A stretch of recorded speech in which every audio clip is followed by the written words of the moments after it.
في وقت الشدة تظهر معادن الناس وتنكشف الأقنعة. في اللحظات الصعبة لا ينفع الكلام ولا تنخدع العيون. من كان أصيلا يلمع كالألماس وسط الظلام، ومن كان مزيفا يذوب عند أول حرارة.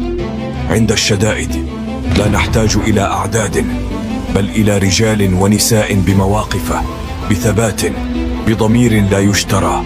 هي لحظة الحقيقة، حين تنكشف النوايا ويختبر الوفاء. من يبقى حين تبتعد الأضواء، حين تغيب المصالح، هو من يستحق أن يحفظ في القلب. نعم، الشدة امتحان، ولكنها أيضا فخر.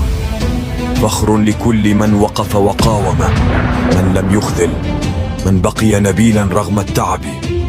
وفي النهاية لا ننسى من كان معنا وقت الضيق، تماما كما لا نغفر لمن غاب وقت الحاجة.